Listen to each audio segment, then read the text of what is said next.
ಅಘನಾಶಿನಿ ಬೆಡ್ತಿ ನದಿ ಜೋಡಣೆ ಯೋಜನೆ ಉತ್ತರ ಕನ್ನಡ ಜಿಲ್ಲೆಗೆ ಮಾರಕವಾಗಿದ್ದು, ಈ ಬೃಹತ್ ಯೋಜನೆಯನ್ನ ತಡೆದು ಅಘನಾಶಿನಿ ಉಳಿಸುವುದು ನಮ್ಮೆಲ್ಲರ ಜವಾಬ್ದಾರಿ ಎಂದು ಉತ್ತರ ಕನ್ನಡ ಉಳಿಸಿ ಹೋರಾಟ ಸಮಿತಿಯ ಜಿಲ್ಲಾಧ್ಯಕ್ಷರಾದ ಎಂಜಿ ಭಟ್ ಹೇಳಿದರು.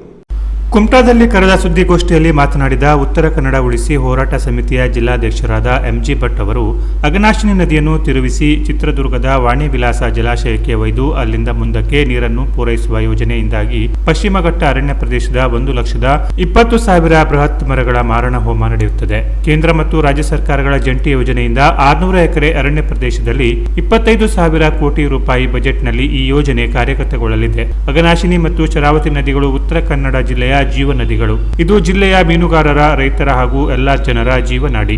ಅಘನಾಶಿನಿ ನದಿಯು ಹರಿಯುವ 145 ಕಿಲೋಮೀಟರ್ ಉದ್ದಕ್ಕೂ ಲಕ್ಷಾಂತರ ಜನರು ಮೀನುಗಾರಿಕೆಯನ್ನ, ರೈತಾಪಿ ಕೃಷಿಯನ್ನ ಮಾಡಿಕೊಂಡು ಅಘನಾಶಿನಿ ನದಿಯನ್ನು ನಂಬಿಕೊಂಡು ಬದುಕುತ್ತಿದ್ದಾರೆ. ಒಂದೊಮ್ಮೆ ಈ ಯೋಜನೆ ಜಾರಿಯಾದರೆ ಈ ಲಕ್ಷಾಂತರ ಜನರು ಉದ್ಯೋಗವಿಲ್ಲದೆ ಬೀದಿ ಪಾಲಾಗುವ ಸಾಧ್ಯತೆಗಳು ಇವೆ. ಅದರಲ್ಲೂ ಉತ್ತರ ಕನ್ನಡ ಜಿಲ್ಲೆಯಲ್ಲಿ ಮೀನುಗಾರಿಕೆಯನ್ನೇ ಜೀವನಾಧಾರವಾಗಿ ನಂಬಿಕೊಂಡಿರುವ ಮೀನುಗಾರರ ಸ್ಥಿತಿ ಇಂದು ತುಂಬಾ ಗಂಭೀರವಾಗಿದೆ.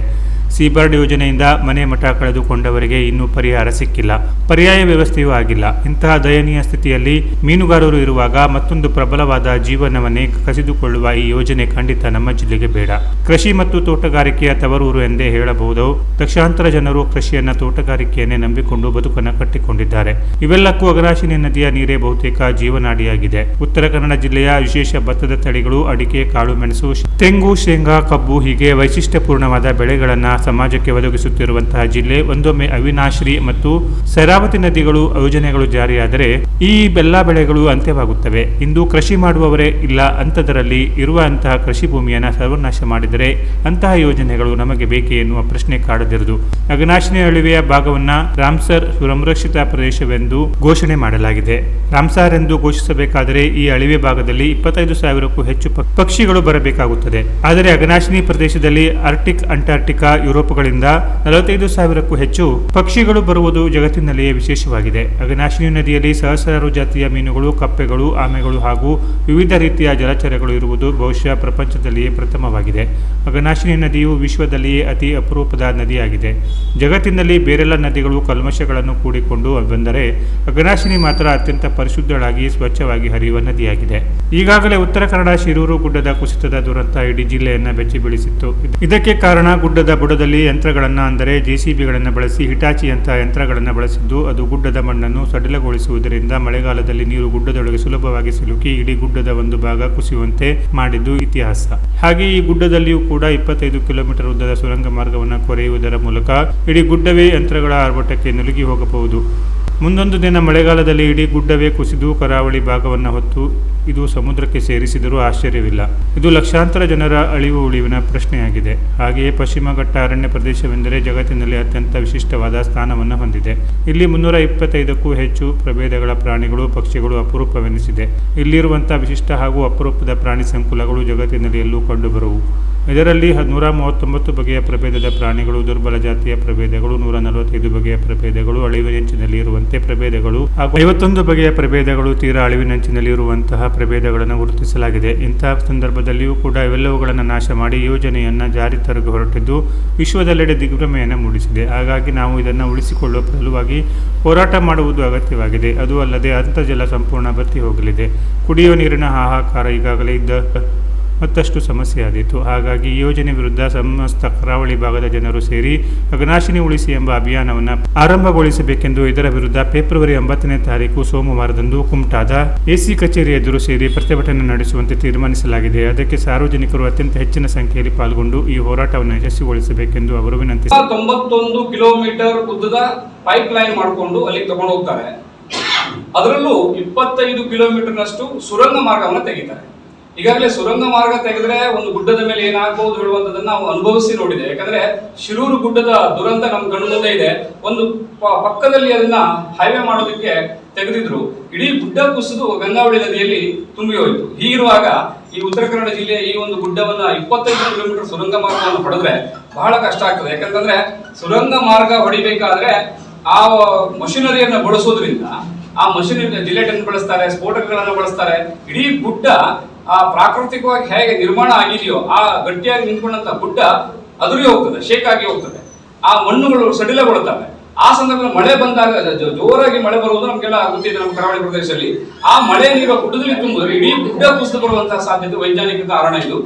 ಆಗ ಈಗ ಒಂದು ಸಣ್ಣ ಶಿರೂರು ಗುಡ್ಡದ ದುರಂತವನ್ನು ನೋಡಿದ್ರೆ ನಮಗೆ ಮೈ ಜುಮ್ಮೆನ್ನಂತೆ. ಅದ್ರ ಪರಿಹಾರ ಮಾಡೋದಕ್ಕೆ ಸರ್ಕಾರದ ಹತ್ರ ಯಾವ ವ್ಯವಸ್ಥೆಯೂ ಇಲ್ಲ, ಆಡಳಿತ ವ್ಯವಸ್ಥೆ ಏನೂ ಇಲ್ಲ.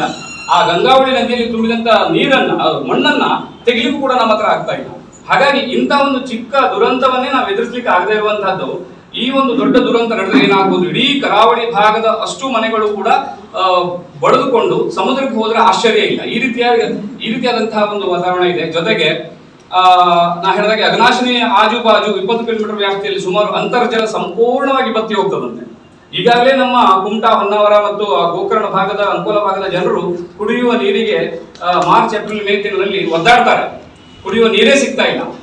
ಅದರಲ್ಲೂ ಈ ಅಘನಾಶಿನಿ ನದಿಯನ್ನು ತಿರ್ಸ್ಕೊಂಡು ಹೋದ್ರೆ ಸುತ್ತಮುತ್ತ ಇರುವಂತಹ ಅಂತರ್ಜಲ ಸಂಪೂರ್ಣವಾಗಿ ಬತ್ತುವುದರ ಮೂಲಕ ಎಲ್ಲಾ ಜನರಿಗೂ ಅಂತ ನೀರು ಸಿಗದೇ ಇರುವಂತಹ ಪರಿಸ್ಥಿತಿ ನಿರ್ಮಾಣ ಆಗತ್ತೆ. ಈ ರೀತಿಯಾದಂತಹ ಇಡೀ ಜಿಲ್ಲೆಗೆ ಮಾರಕ ಆಗುವಂತಹ ಒಂದು ಯೋಜನೆ ಇದು. ಅದು ಅಲ್ಲದೆ ಪಶ್ಚಿಮ ಘಟ್ಟ ಅರಣ್ಯ ಪ್ರದೇಶದಲ್ಲಿ ನಮ್ಮ ಈ ಭಾಗ ಬರುತ್ತೆ. ಪಶ್ಚಿಮ ಘಟ್ಟ ಅರಣ್ಯ ಪ್ರದೇಶದಲ್ಲಿ ಗಾಡಗೀಳು ವರದಿ ಪ್ರಕಾರ ಯಾವ ಯೋಜನೆಯನ್ನು ಮಾಡುವಂತಹ ಸ್ಥಿತಿ ಇಲ್ಲ. ಇಲ್ಲಿ 325ಕ್ಕೂ ಹೆಚ್ಚು ಪ್ರಭೇದಗಳುಳ್ಳ ಪಕ್ಷಿ ಸಂಕುಲಗಳು, ಪ್ರಾಣಿ ಸಂಕುಲಗಳು ಇಲ್ಲಿದ್ದಾವೆ. ವಿವಿಧ ಪ್ರಭೇದದ ಪ್ರಾಣಿಗಳು ಇಲ್ಲಿದ್ದಾವೆ, ವಿಶೇಷವಾದಂತಹ ಪ್ರಭೇದಗಳು. ಅದರಲ್ಲೂ 129 ಪ್ರಭೇದಗಳು ಅಳಿವಿನಂಚಿನಲ್ಲಿವೆ.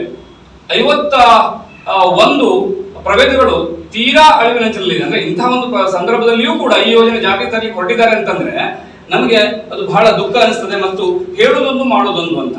ಒಂದು ಚಿಕ್ಕ ಪ್ರಾಣಿಯನ್ನು ಕೂಡ ಹೊಡಿಬಾರ್ದು ಅಂತ ಸರ್ಕಾರ ಆದೇಶ ಇದೆ.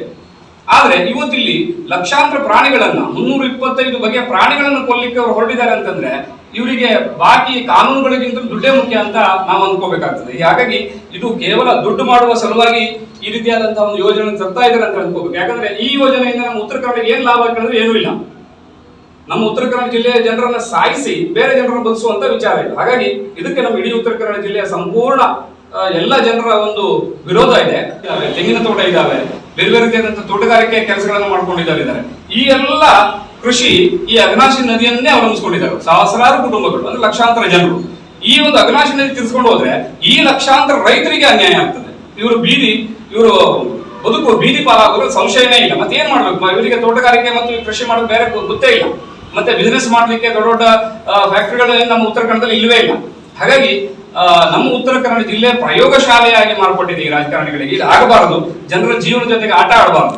ಮತ್ತೊಂದು ವಿಶೇಷ ಕೊನೆಯ ಪಾಯಿಂಟ್ ಅಂದ್ರೆ ಈ ಅಘನಾಶಿನಿ ನದಿ ಅಳಿವೆ ಪ್ರದೇಶ ಅಂತ ಇದೆ. ಆ ಅಳಿವೆ ಪ್ರದೇಶದಲ್ಲಿ ರಾಮ್ಸಾರ್ ಯೋಜನೆಗೆ ಒಳಪಟ್ಟಿದೆ. ಅಂದ್ರೆ ರಾಮ್ಸಾರ್ ಅಲ್ಲಿ ಯಾವ ಬೇರೆ ಎಂತೂ ಮಾಡಬಾರದು. ರಾಮ್ಸಾರ್ ಈ ಜಗತ್ತಿನಲ್ಲಿ ಅತ್ಯಂತ ವಿಶಿಷ್ಟವಾದಂತಹ ಯೋಜನೆ ಅದು.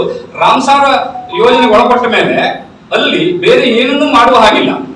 ಇದು ಇಂಟರ್ನ್ಯಾಷನಲ್ ಒಪ್ಪಂದ. ಇದು ಈ ಒಂದು ಒಪ್ಪಂದದ ಪ್ರಕಾರ ರಾಮ್ಸಾರ್ ಯೋಜನೆಗೆ ಒಳಪಡಬೇಕಾದ್ರೆ ಅರ್ಹತೆಗಳು ಏನು ಕೇಳಿದ್ರೆ ಆ ಅಳಿವೆ ಪ್ರದೇಶದಲ್ಲಿ 25,000ಕ್ಕೂ ಹೆಚ್ಚು ಪಕ್ಷಿಗಳು ಇರಬೇಕು. ನಮ್ಮ ಅಘನಾಶಿನಿ ಅಳಿವೆ ಪ್ರದೇಶದಲ್ಲಿ 25,000 ಅಲ್ಲ, ಬೇರೆ ಬೇರೆ ದೇಶಗಳಿಂದ ಬರುವಂತ 45,000 ಪಕ್ಷಿಗಳು ಬರ್ತವೆ. ಇಲ್ಲಿ 45,000 ಪಕ್ಷಿಗಳು ಅಂದ್ರೆ ಆ ಕಾಣ್ಲಾದ ಬುಡದಲ್ಲಿ ಏಡಿಗಳಿರ್ಬಹುದು, ಮೀನುಗಳಿರ್ಬಹುದು, ಇವೆಲ್ಲ ಸಂತಾನೋತ್ಪತ್ತಿ ಕ್ರಿಯೆ ನಡೆಸೋದಕ್ಕೆ ಅಲ್ಲಿ ಕೆಲಸ ಮಾಡ್ತಿರ್ಬೇಕಾದ್ರೆ ಪಕ್ಷಿಗಳು ಅದನ್ನ ಆಹಾರವಾಗಿ ಬಳಸ್ಕೊಳ್ಳಿ ಬರ್ತಾವಂತೆ. ಆರ್ಟಿಕ್, ಅಂಟಾರ್ಟಿಕಾ, ಯುರೋಪ್ ಕಂಡ ದೇಶಗಳಿಂದ ಪಕ್ಷಿಗಳು ಇಲ್ಲಿ ಬರ್ತಾವೆ. 45,000ಕ್ಕೂ ಹೆಚ್ಚು ಪಕ್ಷಿಗಳು ಬರ್ತಾವೆ. ಅವರು ಏನು ಅರ್ಹತೆ ಇತ್ತು 25,000, ಅದಕ್ಕಿಂತಲೂ ಸರಿ ಡಬಲ್ ಅಂದ್ರೆ ತಪ್ಪಾಗಲಿಕ್ಕೆ 45,000 ಪಕ್ಷಿಗಳು ಬರ್ತಾವೆ. ಹಾಗಾಗಿ ಇದು ಜಗತ್ತಿನಲ್ಲಿ ಅತ್ಯಂತ ವಿಶಿಷ್ಟವಾದಂತಹ ಪ್ರದೇಶ. ಇದು ಯಾವ ಕಾರಣಕ್ಕೂ ಇಲ್ಲಿ ಆ ಯೋಜನೆ ತರಲಿಕ್ಕೆ ಸಾಧ್ಯನೇ ಇಲ್ಲ. ಆದ್ರೂ ಏನೋ ಒಂದು ಒತ್ತಡಕ್ಕೊಳಗಾಗಿ ತರಲಿಕ್ಕೆ ಹೊರಟಿದ್ದಾರೆ. ಇಡೀ ನಮ್ಮ ಉತ್ತರ ಕನ್ನಡ ಜಿಲ್ಲೆಯ ಜನರ ಜೀವನ ಜೊತೆ ಆಟ ಆಡ್ಲಿಕ್ಕೆ ಹೊರಟಿದ್ರು. ಅದರಲ್ಲೂ ಈ ಶರಾವತಿ ಪಂಪ್ಡ್ ಸ್ಟೋರೇಜ್ ಕೂಡ ನಾವು ವಿರೋಧ ಮಾಡ್ತೇವೆ. ಯಾಕಂದ್ರೆ ಶರಾವತಿ ಪಂಪ್ಡ್ ಸ್ಟೋರೇಜ್ ಇಂದ ಕೂಡ ಅಲ್ಲಿ 16,000 ಮರಗಳು ನಾಶ ಆಗ್ತವೆ, 160 ಎಕರೆ ಜಾಗ ನಾಶ ಆಗ್ತದೆ, ಅರಣ್ಯ ಪ್ರದೇಶಗಳು. ಅಲ್ಲಿಯೂ ಕೂಡ ಗುಡ್ಡ ಕುಸಿದ್ರೆ ಇಡೀ ಹೊನ್ನಾವರ ತಾಲೂಕಿಗೆ ಮುಳುಗೋಗ್ಬಿಡ್ಬೋದು. ಹೀಗೆ ನಾವು ಈ ಉತ್ತರ ಕನ್ನಡ ಜಿಲ್ಲೆಯಲ್ಲಿ ನಮಗೆ ಬೇಡವಾದಂತಹ ಈ ಯೋಜನೆಗಳು ಖಂಡಿತವಾಗಿ ಇಡೀ ನಮ್ಮ ಉತ್ತರ ಕನ್ನಡ ಜಿಲ್ಲೆ ಒಟ್ಟಾಗಿ ನಾವು ಒಕ್ಕೊರಲಿಂದ ವಿರೋಧಿಸ್ತಾ ಇದ್ದೇವೆ. ಮುಂದಿನ ದಿವಸದಲ್ಲಿ ನಾವು ಯಾವುದೋ ಹೋರಾಟಕ್ಕೆ ಸಿದ್ಧ ಅಂತ ಈ ಒಂದು ಪತ್ರಿಕಾಗೋಷ್ಠಿಯ ಮೂಲಕ ಹೇಳ್ತೇವೆ. ಜೊತೆಗೆ ಬರುವ 9ನೇ ತಾರೀಕು ಅಂದ್ರೆ ಫೆಬ್ರವರಿ 9ಕ್ಕೆ ಸೋಮವಾರ ದಿವಸ ನಾವು ಸಮಸ್ತ ಜನರು ಸೇರಿ ಎಲ್ಲರೂ ಸೇರಿ ಬೃಹತ್ ಪ್ರತಿಭಟನೆಯನ್ನು AC ಆಫೀಸ್ನ ಎದುರಿಗೆ ಇಟ್ಕೊಂಡಿದ್ದೇವೆ. ಅಲ್ಲಿ ಎಲ್ಲ ಜನ ಸೇರಿಬಿಟ್ಟು AC ಅವರಿಗೆ ನಮ್ಮ ವಿರೋಧದ ಒಂದು ಪ್ರತಿಭಟನೆಯ ಮನವಿಯನ್ನ, ಆಗ್ರಹವನ್ನು ಕೊಡ್ತಾ ಇದ್ದೇವೆ. ಈ ಯೋಜನೆ ಜಾರಿ ಆಗಬಾರದು. ಇದು ಸಾಂಕೇತಿಕವಾದ ಒಂದು ಪ್ರತಿಭಟನೆ. ಮುಂದಿನ ದಿವಸ ಅಕಸ್ಮಾತ್ ಇದನ್ನು ಮತ್ತೂ ಮುಂದುವರೆದು ಜಾರಿಗೆ ತರ್ತಾರೆ ಅಂತ ಹೇಳಿದ್ರೆ ಉಗ್ರವಾದ ಹೋರಾಟ, ಯಾವುದೋ ರೂಪದ ಹೋರಾಟಕ್ಕೆ ನಾವು ಸಿದ್ಧರಿದ್ದೇವೆ ಅಂತ ಈ ಮೂಲಕ ಸುದ್ದಿಗೋಷ್ಠಿಯಲ್ಲಿ ಪ್ರಮುಖರಾದ ಹೇಮಂತ್ ಕುಮಾರ್ ಗಾಂವ್ಕರ್, ವಿನಾಯಕ ಭಟ್, ಸತೀಶ್ ಮಾಲೆ, ಗಣೇಶ್ ಅಂಬಿಗ, ಯಶವಂತ್ ಅಂಬಿಗ, ಗಂಗಾಧರ್ ಅಂಬಿಗ, ಮಮತಾ ನಾಯಕ್, ಜ್ಞಾನೇಶ ಚಿನ್ಮಯ ಕಾಮತ್, ನಾಗಪ್ಪ ಅಂಬಿಗ, ನಾಗರಾಜ್ ಅಂಬಿಗ, ರಾಮಚಂದ್ರ ಅಂಬಿಗ, ಮಂಜುನಾಥ್ ಹರಿಕಾಂತ ಇತರರು ಇದ್ದರು. Canara plus news Kumta.